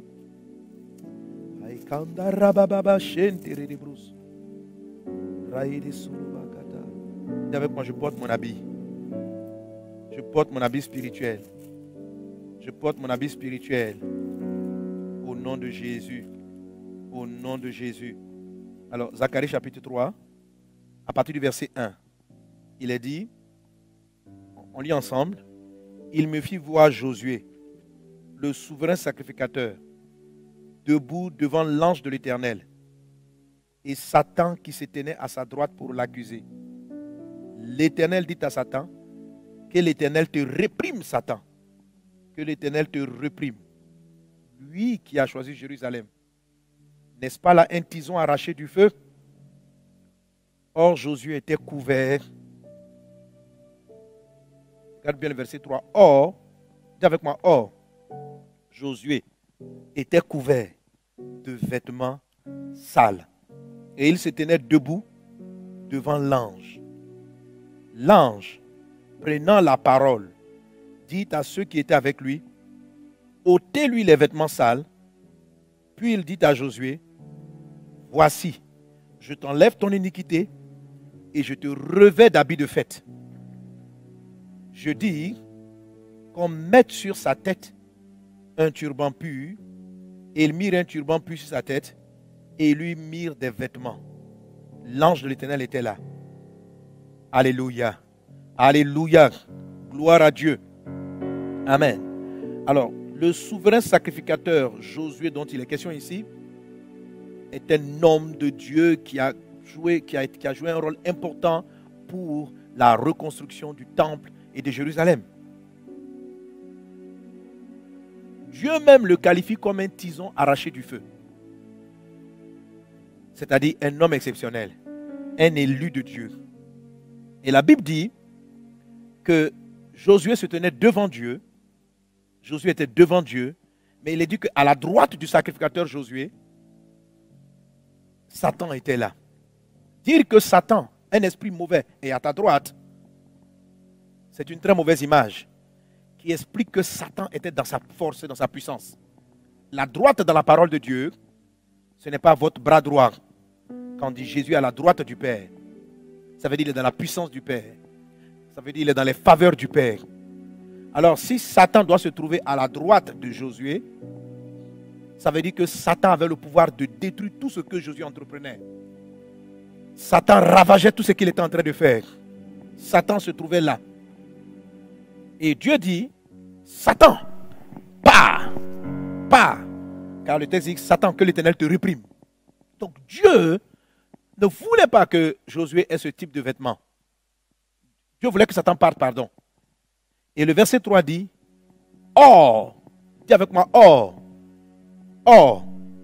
Josué était couvert de vêtements sales. Autrement dit, Satan était présent. Satan bloquait la vie de Josué à cause de l'habit que Josué portait dans les lieux élevés. Devant Dieu, l'habit que portait Josué, sûrement différent de l'habit qu'il portait sur la terre, car sur la terre, il devait avoir la tenue d'un souverain sacrificateur. Mais dans le ciel, la Bible dit que son habit était sale. Et parce que l'habit était sale, Satan l'opprimait. Satan détruisait ses projets. Satan anéantissait ses projets. Et pour qu'il soit délivré de cette destruction chronique, la Bible dit que Dieu a ordonné, c'est l'ange. L'ange prenant la parole dit à ceux qui étaient avec lui, ôtez-lui les vêtements sales. Puis il dit à Josué, voici je t'enlève ton iniquité. Et il a enlevé l'habit sale et il lui a donné un habit propre. Un habit de fête. Donc tu vois mon frère, il y a des habits de fête. Il y a des habits de noces dans l'invisible. Et c'est important. Alléluia. Dieu doit enlever de dessus toi les habits sales. Et la victoire de Josué donc s'est manifestée par un changement de vêtements. Qu'il en soit ainsi dans ta vie au nom de Jésus. Dans le livre de Ésaïe 61, verset 3. Dans le livre de Ésaïe, chapitre 61, on peut même commencer au verset 1. Quelqu'un donne un bon amen. Alléluia. Est-ce que tu comprends? Pour cette première session, je suis juste dans la phase introductive. Pour t'expliquer l'importance des vêtements. Et après maintenant, si je comprends l'importance des vêtements, tu vas comprendre pourquoi tu dois utiliser les fins lins et porter l'habit et concevoir ton habit de noces en tant que l'épouse de Christ. Alléluia. Mais ce sont des choses spirituelles. Il ne s'agit pas d'aller chez un bon couturier sur la terre ici. Amen. Alors, au verset 1 d'Ésaïe 61, Jésus dit, l'Esprit du Seigneur l'Éternel est sur moi, car il m'a oint pour porter de bonnes nouvelles aux pauvres, etc. Et au verset 3, il dit, pour accorder aux affligés de Sion, pour leur donner un diadème au lieu de la cendre. Amen. Alors, le diadème, la cendre, étaient des types de vêtements. La cendre, c'est ce dont se revêtaient les personnes qui étaient dans l'humiliation, le deuil. Donc, vous voyez, Job en parle, lorsque les personnes avaient perdu des proches, donc elle faisait suer de la poudre, de la cendre, elle se recouvrait. C'est une forme de couvre, on se couvre de cendre pour dire que tout a été détruit, comme par le feu. Et cet habit a été cela. Et Jésus dit, l'Esprit du Seigneur est sur lui, parce qu'il lui a donné une mission pour leur donner un diadème au lieu de la cendre. Tandis que le diadème, ce sont je dirais quoi, comme des bijoux en fait, un truc pour régner, voilà, ok, amen. C'est-à-dire, au lieu que tu sois abaissé dans la destruction, je mettrai sur toi une couronne royale. Amen. Tout ça, ce sont des articles de vêtements. Il dit une huile de joie au lieu du deuil. Alors, l'huile de joie, c'est l'onction. Il dit, je vais te revêtir, je vais couvrir ton corps d'une huile de joie au lieu du deuil. Ça veut dire qu'il y a un habit qu'on appelle le deuil. Il dit un vêtement de louange. Alors ici, il utilise beaucoup plus maintenant l'expression de vêtement. Un vêtement de louange au lieu d'un esprit abattu. Donc, l'esprit abattu produit un vêtement où on n'a pas envie de louer. Mais Dieu dit qu'il va enlever les vêtements de l'esprit abattu pour te donner un vêtement de louange. Et le verset continue en disant, afin qu'on les appelle térébintes de la justice, une plantation de l'Éternel pour servir à sa gloire. Ce qui signifie que si vous n'avez pas les habits favorables dont Dieu parle, on ne vous appellera pas térébintes de la justice. On ne vous appellera pas plantation de l'Éternel. Alléluia. Donc Jésus dit ici, je vais changer les types de vêtements que vous avez afin qu'on voit la gloire de Dieu sur vous. Amen. Et avec ses habits, il est dit au verset 4, ils rebâtiront sur d'anciennes ruines. Je prie dans le nom de Jésus que tu comprennes ce message et que tu aspires et que tu ailles porter l'habit dont il est question. L'habit dont il est question. Sois revêtu de ton habit de noces au nom de Jésus. Jésus est à la porte. Jésus revient bientôt. Ne soyons pas comme cet invité qui avait porté un habit mais qui était totalement différent des habits de noces. Il y a une qualité d'habit. Apocalypse 19 nous dit que l'épouse s'est préparée. Et en quoi a consisté sa préparation? À concevoir son habit, à coudre l'habit. On dit, mais quels sont les fils de l'habit? On dit, l'habit était de fin lin. Et le fin lin, ce sont les œuvres justes des saints. Le fin lin, ce sont les œuvres justes des saints. Il faut que tu aies tes fins lins. Il faut que tu aies les œuvres que Dieu qualifie de justes. C'est cela à te préparer. C'est cela à manifester la dimension de l'épouse et l'épouse qui est prête.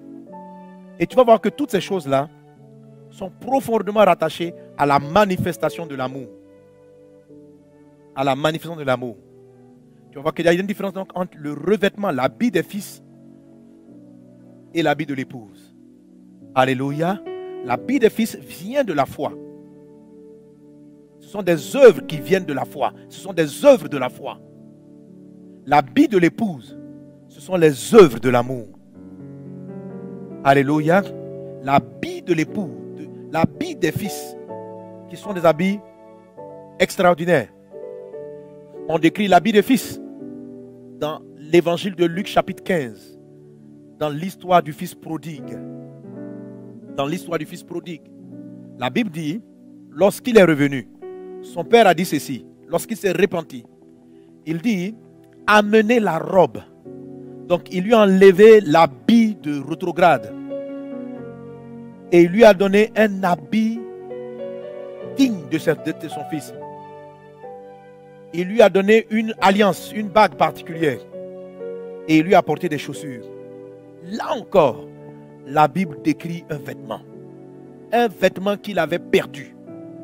Mais Dieu lui a redonné le vêtement, il l'a remis dans sa position. Je prie dans le nom de Jésus que tu saisisses par l'Esprit la révélation des vêtements. Même si tu ne comprends pas les revêtements, que tu aies le discernement des œuvres justes que tu dois pratiquer. Qu'il en soit ainsi dans le nom de Jésus. Alors, comprenons, pour terminer cette session, comment est-ce que les habits sont forgés en fait.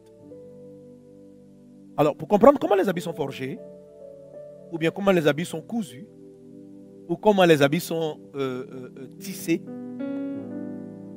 parce qu'on a les fils, et puis on conçoit l'habit. Alors, pour comprendre cela, je vais l'illustrer avec une image que j'utilise très souvent dans mes enseignements. Alléluia. Alors, on va aller vers cette table. Amen. Alors, pour comprendre le principe du revêtement, je vais donc utiliser cette illustration que j'aime utiliser régulièrement dans différents programmes et dans différents thèmes. Ok. Alors, je vais commencer par le petit verre. Hein, j'ai des verres. Et puis, j'ai de l'eau. L'eau va représenter le Saint-Esprit.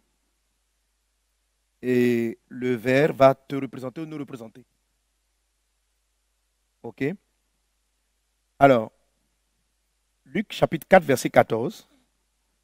La Bible dit, Jésus revêtu de la puissance du Saint-Esprit. Et à partir donc de ce texte, on essaie de comprendre comment fonctionne le principe du revêtement par les bonnes œuvres. Amen.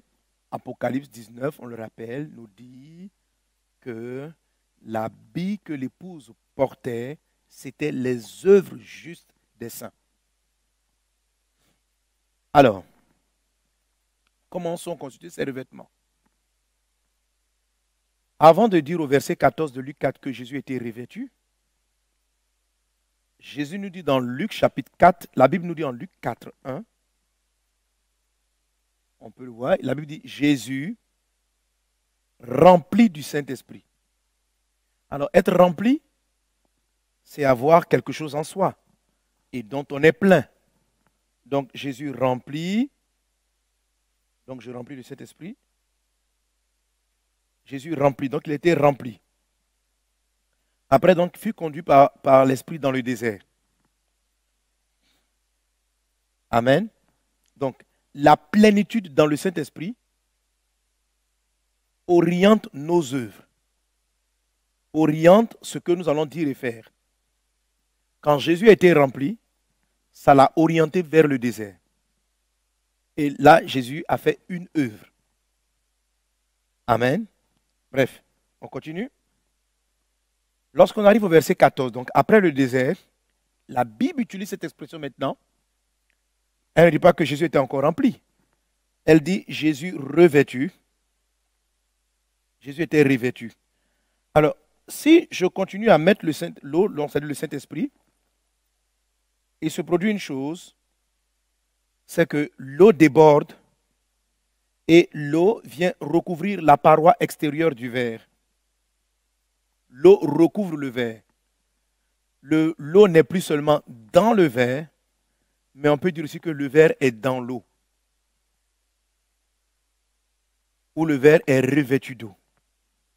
Alors, cette couverture-là, c'est celle qu'on appelle le revêtement. Alléluia. En plus simple, qu'est-ce que c'est que le revêtement? C'est le débordement d'une plénitude. Alléluia. Alors, amen. Ce n'est pas seulement le Saint-Esprit qui peut te remplir. Ça peut être beaucoup d'autres choses. Et si ces choses-là te remplissent et qu'elles arrivent au débordement, elles vont entraîner un type de vêtement aussi. Comme le Saint-Esprit est pur, lorsqu'il te remplit et que ça déborde, ça fait un vêtement saint, pur, irrépréhensible. Alléluia. C'est ça l'habit glorieux. Alléluia. Amen. Mais ce type de vêtement, tu l'as déjà au niveau des fils. Avec certains éléments qu'on va étudier dans d'autres sessions, on va parler de l'élargissement du verre, mais élargir le verre en termes d'amour. Alléluia. Tu vas voir que le Fils, si je prends ce premier verre-là, c'est le Fils. Amen. Ce qui le remplit, c'est le Saint-Esprit, mais sa largeur est constituée de la foi. Et l'habit qui le revêt est le même type d'habit que Jésus-Christ a porté après être sorti du désert. Et quand tu quittes de l'étape d'enfant, technon, et que tu bascules à l'étape de l'épouse, on le verra plus loin, ta largeur va être, ta largeur ou la largeur, la profondeur, en fait, le volume du verre, qu'on va appeler donc les 4 dimensions de l'amour, alléluia, vont te permettre d'être plus large et de recevoir le Saint-Esprit. C'est-à-dire, l'Esprit de Dieu qui était en toi, lorsque tu passais du niveau de fils, va devenir, la plénitude là, ne sera plus plénitude. Parce que tu es tout simplement devenu plus large. Et si tu demandes à l'Esprit de Dieu de te remplir, comme cette fois-ci tu es large en amour, tu es profond en amour, tu es haut en amour, tu es long en amour, l'Esprit va te remplir et le type d'habit qui va revenir maintenant sur toi est l'habit de l'épouse. Est-ce qu'on est ensemble? Alléluia. Et ce sont c'est un ensemble d'actions, d'œuvres qui vont constituer la matière et ce revêtement-là. Et tous les revêtements de l'esprit, revêtements de fils, revêtements d'épouse sont extrêmement puissants. Mais celui de l'épouse est encore beaucoup plus puissant. Amen. Alléluia. Alors, d'où viennent les vêtements sales? Ils viennent d'un habit ou d'un fond qui est sale. D'un habit, pardon. D'une source qui te remplit qui est sale. Alléluia. Quelqu'un qui est dans le monde, qui est rempli des choses du monde. Alors, je vais ouvrir ça. Je mets un peu de l'esprit du monde.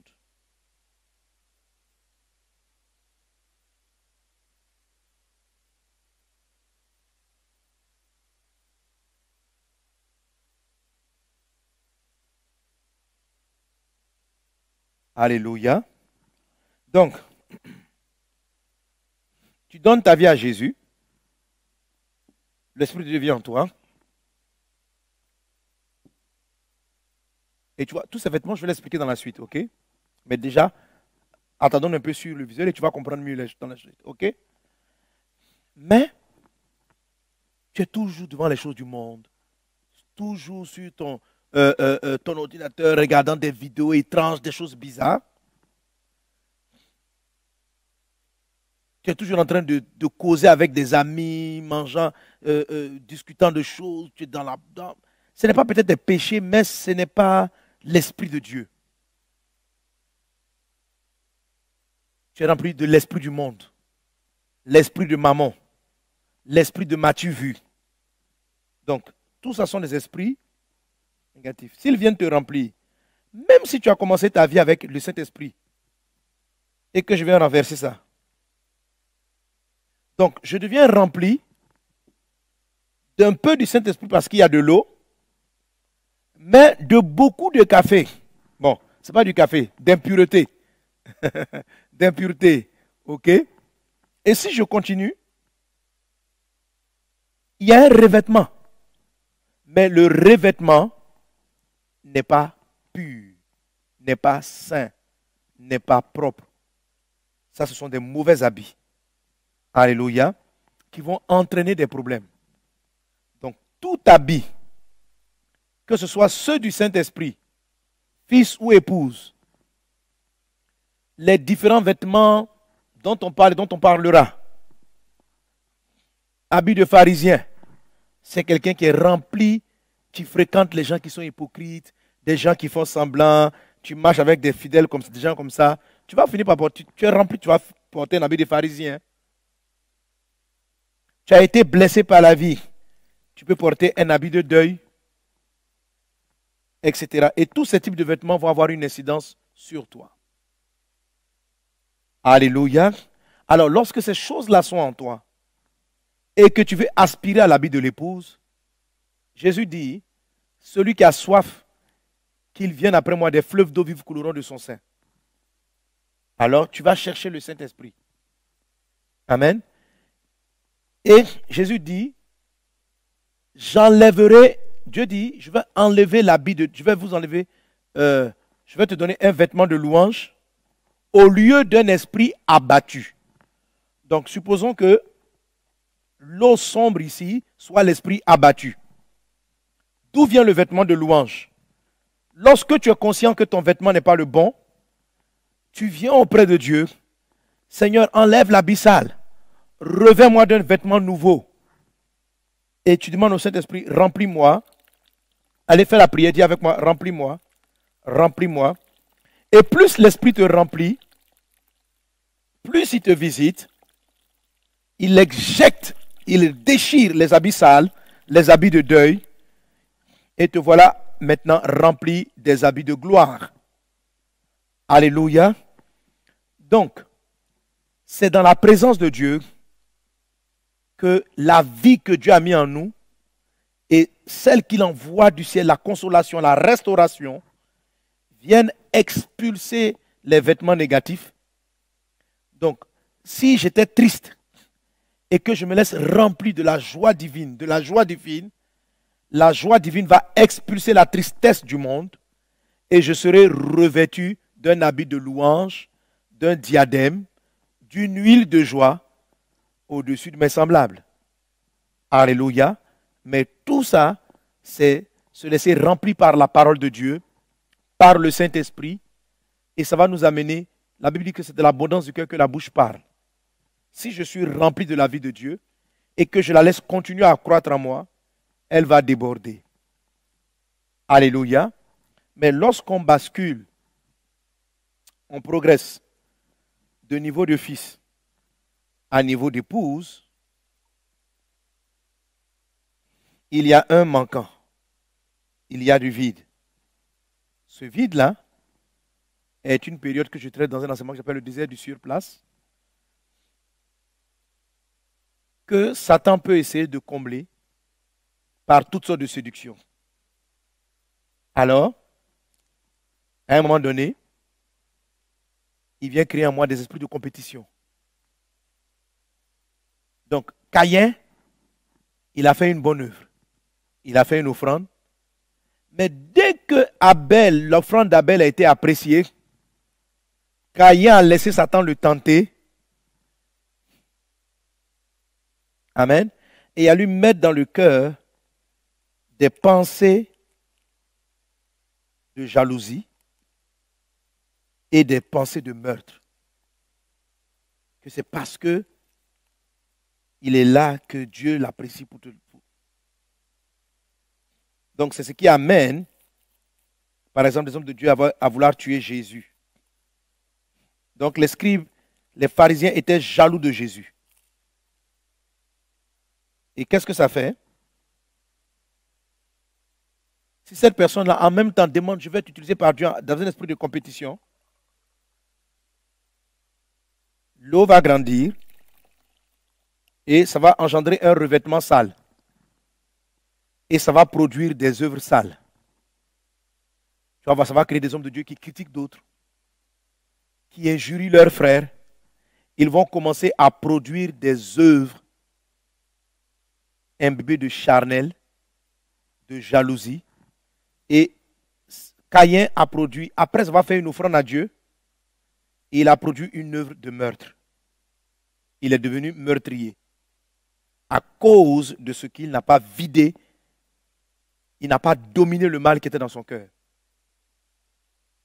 Dieu lui dit, si tu domines les pensées négatives, tu vas et que tu fais le bien, amen, tu vas dominer, tu ne feras pas le mal en fait. Et quand vous ressentez des choses comme ça en vous, même si vous avez un revêtement qui ressemble un peu au Saint-Esprit, vous ne devez pas être satisfait. Vous devez veiller à ôter le vêtement sale pour être revêtu d'un habit sans jalousie, sans compétition, de l'amour de Dieu et revêtir l'amour de Dieu. Alléluia. Que Dieu te bénisse abondamment. Alors, comprends bien ce principe de plénitude à débordement qui équivaut au revêtement. Et un esprit abattu, même si on est chrétien, plus on est abattu, malgré que le Saint-Esprit soit en nous, ça représente les saletés en nous, ça va nous donner un habit de tristesse, ça va donner à Josué un habit sale que Dieu va faire ôter afin de conduire son serviteur dans la victoire. Que Dieu te bénisse. Alors avec cela maintenant, on peut continuer notre message. Donc chaque fois que je parle de revêtement de l'épouse, est dans le coin de ton esprit la plénitude et l'habit. Chaque fois que je parlerai d'habit sale à ôter, comprends ce qui a pu se passer dans la vie d'un chrétien pour que quand le Saint-Esprit a commencé à déborder, il a débordé avec des défauts. Et vouloir que ça disparaisse ne consiste pas à quitter la présence de Dieu, mais bien au contraire, à persévérer dans la présence de Dieu pour que le Saint-Esprit puisse ôter le négatif et s'installer et nous faire passer au revêtement. Amen. Alors, on repart dans la suite de notre message. Alléluia. Alors, donc, comme tu le comprends, tu l'as compris avec cette illustration, le revêtement est le débordement. Dans le cas du Saint-Esprit, c'est le débordement du Saint-Esprit en toi. Donc, Jésus a été rempli et l'excès de la plénitude a donné le revêtement. Donc, le Saint-Esprit n'était plus seulement en lui. Jésus était maintenant dans le Saint-Esprit. D'où la traduction donc anglaise. Jésus dans la puissance du Saint-Esprit. Alléluia. Et ce fait-là est ce que Dieu recherche. C'est très important. De commencer de la plénitude pour aboutir au revêtement. Lorsqu'une personne n'a pas les bons habits, ça signifie que soit l'intérieur n'est pas allé jusqu'au débordement. Mais ce sont des choses que la personne a gardées en elle-même. Donc, ça n'a pas engendré l'habit. Malgré l'état de son cœur, les œuvres qu'elle fait, on la voit nue. Parce qu'elle n'a pas d'habit. Parce qu'elle n'a pas de vêtements. Amen. Amen. Par contre, lorsque ce qui est en toi est négatif, pas forcément que tu es une personne négative. Josué de Zacharie 3 n'était pas négatif. En Ésaïe 61, la Bible nous dit, il dit, je vais te donner un vêtement de louange en remplacement d'un esprit abattu. Or, l'esprit, c'est en toi. Alors, un esprit abattu, c'est quelqu'un qui, pour différentes raisons, est triste pour des chocs, des blessures intérieures, différentes formes de choses. Et la tristesse en lui a atteint un niveau où cette tristesse, l'esprit abattu, a débordé et est venu couvrir son être invisible. Et dans le monde invisible, lorsqu'on voit cette personne, elle dégage l'abattement, la tristesse, la déchéance. Donc même si elle a un bon cœur, elle souhaite faire de bonnes choses, son état d'esprit abattu, car beaucoup de chrétiens qui sont là, vous avez l'esprit abattu. Mais tout esprit abattu n'enchaîne pas systématiquement le vêtement. Le revêtement de l'esprit abattu se produit lorsqu'il y a débordement, lorsqu'il y a excès. Que dans le nom de Jésus, ton esprit soit restauré, renouvelé. Alléluia. Et il est question donc dans Ésaïe 61 de l'huile de joie au lieu du deuil. Donc quelqu'un qui est rempli de deuil, triste d'avoir perdu beaucoup de choses, va engendrer un vêtement de deuil. Il dit un diadème au lieu de la cendre. Quelqu'un qui est rempli d'un esprit vraiment de destruction, il ne voit que la destruction partout. Lorsqu'il est rempli, ça va déborder pour engendrer un vêtement de cendre. Donc de la même manière, on peut citer différents vêtements. J'ai de nombreux passages dans la parole de Dieu qui révèlent de quoi est-ce qu'il s'agit. De manière spirituelle, si vous lisez l'histoire de Joseph, vous allez voir que lorsqu'il était dans la gloire de son père, ça correspondait avec un vêtement. Mais lorsque vous voyez l'attaque que ses frères ont lancée contre lui, ils ont visé son habit. Ils ont dit, il faut on doit lui arracher cet habit. Et le fait de perdre l'habit a été comme pour Joseph l'entrée dans une étape de sa vie extrêmement difficile. Dans la maison de Potiphar, Joseph va revêtir donc un habit de serviteur, mais élevé. Tu vas remarquer que la Bible dit que la femme de Potiphar a tenu l'habit et que l'habit était déchiré. Et l'habit déchiré de Joseph a coïncidé avec une forme de déchéance dans la prison. lorsque le roi élève Joseph, on lui donne une bague, on change son habit et il porte un revêtement qui correspond à sa dimension royale maintenant. Dans l'histoire de Joseph, cela s'est passé physiquement. Mais la Bible revient tellement sur l'histoire des vêtements de Joseph que Dieu veut nous donner une illustration. À chacune des grandes étapes de la vie de Joseph, il y a eu des changements de vêtements. Quelqu'un qui avait un habit glorieux, comme l'habit multicolore que Joseph avait, cet habit l'a pu être arraché par l'ennemi. Après avoir porté l'habit glorieux de serviteur apprécié, celui qui gérait toute la maison, cet habit de gloire-là a pu être arraché par Madame Potiphar, une autre attaque de l'ennemi. Mais lorsqu'il est monté au niveau du palais, et que le roi dit ceci, le trône seul mettra la différence entre toi et moi, et que le roi va lui donner une alliance. Joseph, dans l'illustration spirituelle, était comme arrivé à la dimension de l'épouse. Il était donc pratiquement le co-régent avec le roi. Cette image de Joseph est la dimension de l'épouse. La bague est l'alliance qu'il portait. Dieu aussi veut te revêtir. Et une fois que Joseph a revêtu cet habit glorieux que Pharaon lui a donné, plus personne n'a jamais pu déchirer cet habit. Il a commencé à opérer à une dimension hors norme. L'habit de l'épouse est une illustration, bien un modèle, ou est l'inspiration première qui donne ce vêtement que Joseph a eu. C'est l'habit spirituel que personne ne peut déchirer. Alléluia. Jésus aussi, en montant à la croix, la Bible nous parle de son habit qui a été pris. La Bible nous parle de son habit. Là, c'est l'habit physique. Mais tout ça, ce sont des illustrations pour nous montrer la valeur spirituelle des vêtements. Et Jésus a perdu son habit. Il a été comme revêtu de cendre. Il a perdu toute la gloire. Et l'habit que Jésus portait était un habit de gloire. Parce que la Bible dit que les soldats et les gens se sont battus pour voir. On fait les tirages pour voir qui allait prendre l'habit de Jésus.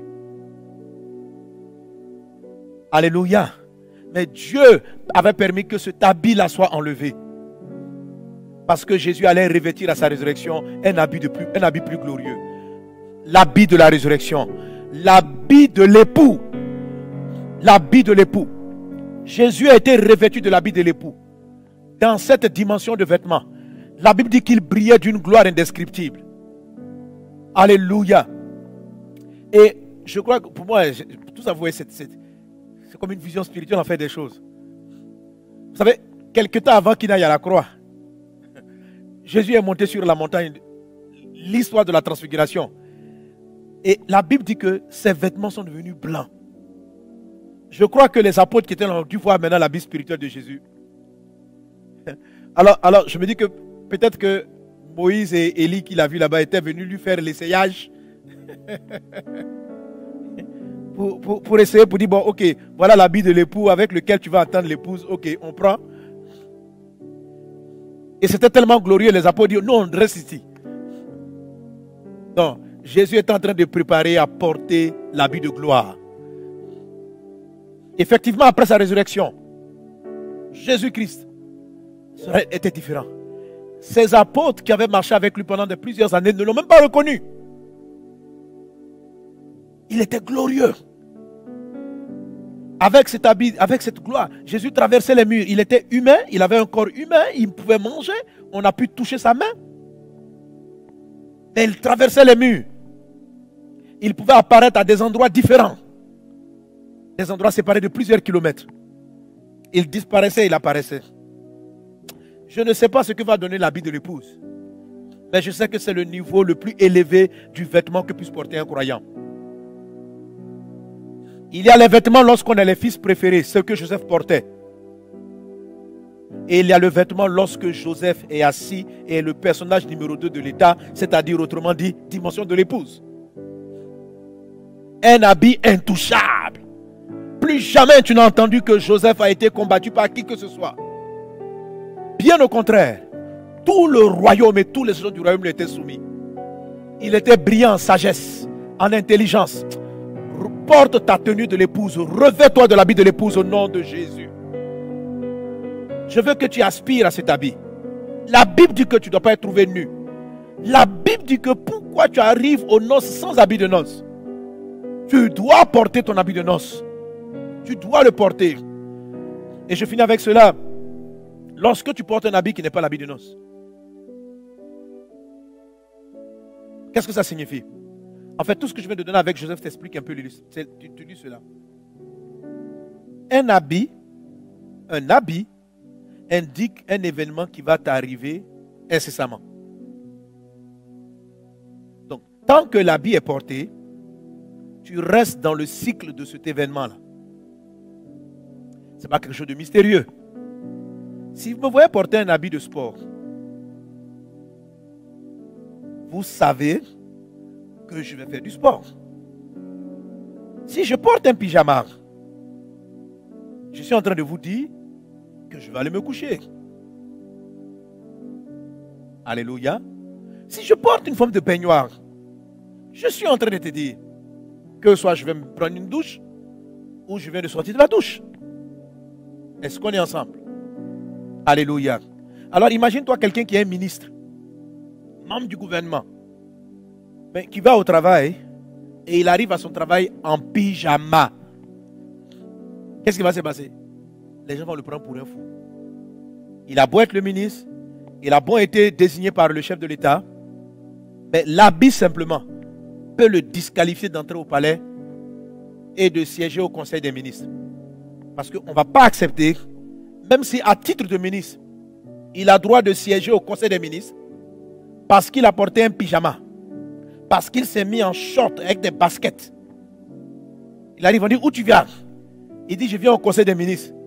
On va dire, quel manque de respect. Tu sais que tu es ministre, tu sais que tu as un conseil, et vraiment c'est comme une offense au chef de l'État, on peut le jeter en prison. C'est ce qui s'est passé avec celui qui est venu avec des habits inadéquats aux noces. L'habit détermine l'endroit où tu seras et la façon dont les gens vont te traiter. Alléluia. Alors quand de manière involontaire ou volontaire tu portes un habit de deuil, l'habit de deuil indique au monde invisible que tu vas être endeuillé. Quand tu portes un habit de cendre, l'habit de cendre indique que tes affaires doivent être détruites. Parce qu'on va justifier l'habit que tu portes. Alors, des chrétiens comme Josué de Zacharie 3, qui portaient un habit sale d'iniquité, permettaient à Satan de se tenir à sa droite et de détruire tout ce qu'il entreprenait. Pour traiter avec cela, Dieu a fait changer l'habit afin que son futur soit différent de ce que l'ennemi est en train de lui causer comme difficulté. Il y a des personnes qui me suivent là en ce moment, qui malheureusement ont l'esprit abattu parce qu'ils ne sont jamais sortis d'un deuil. Ils ont été traumatisés tellement par une destruction, je ne sais pas. Par exemple, j'ai vu en Côte d'Ivoire, au sortir de la guerre, il y en a qui ont été traumatisés par les armes. Et quand votre cœur est tellement traumatisé, si vous ne laissez pas le Saint-Esprit venir enlever cela, et que ces choses-là persistent dans votre vie, ils vont finir par produire un habit de destruction. Et ces personnes-là vont voir qu'après un traumatisme, après un incident grave qui leur est arrivé, ils ne sortent plus des cycles de destruction, des cycles de violence. Car l'habit annonce que tu vas avoir une destruction. Et quand tu es détruit, quand les choses sont détruites, tu es encore traumatisé par la destruction. Tu te remplis davantage de pensées de deuil et de destruction. Et ça déborde encore davantage. Alléluia. Alléluia. Et là, c'est là ce que tu as vu par exemple tout à l'heure avec mon illustration. Si dans le verre, il y a de la saleté. La saleté, ce n'est pas forcément le péché. Ça peut être forcément l'abattement. Ça peut être simplement l'abattement, la tristesse, le péché, la colère, la haine. En tout cas, certaines choses qui sont négatives. même si le Saint-Esprit te remplit, quand l'habit va jaillir, il ne sera pas un habit de fin lait. Il sera un mix de lait et d'iniquité et de tristesse et d'angoisse et de malheur. Et le cycle infernal continue. Malgré que tu sois en Christ. Que Dieu aujourd'hui, tu vas te tenir debout. Et nous allons prier afin d'arracher tout vêtement impur, tout vêtement sale, tout vêtement qui annonce des cycles négatifs. Et que Dieu nous revêt des habits de victoire, des habits de triomphe, des habits de joie, les habits de victoire. Ensemble, élevons nos voix et prions pour dire Saint-Esprit, éloigne de moi la tristesse, l'angoisse. En fait, tout ce dont tu as l'impression qu'il y a un cycle récurrent négatif. Si tu portes un habit de célibat, ça va engendrer un célibat chronique. Si tu portes un habit de chômeur, ça indique que tu ne dois pas trouver du travail. Tu as été traumatisé par des postes qui t'ont été refusés. Et le traumatisme est allé jusqu'au débordement. Et aujourd'hui, tu n'arrives plus à trouver un travail permanent. C'est à cause d'une chose qui est dans ta vie, qui t'amène à produire des œuvres selon le fond de ton âme. Mais aujourd'hui, Dieu te donne cette parole, non pas pour te condamner, mais pour laver ton être intérieur et faire en sorte que l'habit que tu portes soit pur, éclatant et glorieux. Ensemble, élevons nos voix et prions que Dieu enlève de dessus de nous et de notre cœur tout mauvais vêtement au nom de Jésus.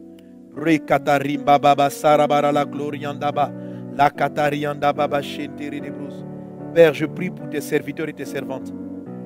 Tu nous connais. Tu nous parles aujourd'hui de l'habit de l'épouse. Mais pour cette première session, tu nous as fait comprendre le principe des vêtements spirituels. Saint-Esprit, je t'en supplie. Tu connais nos cœurs. Tu sondes les cœurs et les reins. Tu connais mon frère et ma soeur. Et tu sais ce qui se passe en son cœur. Je t'en supplie par la grâce divine. Viens enlever l'habit impur. Viens enlever les habits de condamnation. Viens ôter les habits méchants. Les habits de nudité, d'inconvertis, de deuil, de destruction. Arrache-nous ces vêtements, papa. Et revêt-nous des habits de noces. Revêt-nous de l'habit de l'épouse. Revêt-nous de l'habit de l'épouse. Qu'il en soit ainsi, dans le puissant et précieux nom de Jésus. Merci Seigneur pour tes bienfaits. Amen. Alléluia. Le Saint-Esprit est en train d'opérer. Alors, dans la session tout à l'heure, dans la session d'après, on va maintenant rentrer dans les particularités des habits de l'épouse. Qu'est-ce qui va faire la différence, par exemple, entre l'habit d'un fils et l'habit de l'épouse? Alléluia. J'ai dit déjà des points là-dessus. On va rentrer dans plus de profondeur. Parce que tu ne dois pas être trouvé nu. Tu dois être trouvé vêtu. Mais vêtu de l'habit des noces. Que Dieu vous bénisse abondamment. Et puis rendez-vous pour la session d'après avec l'habit de l'épouse. Partie 2.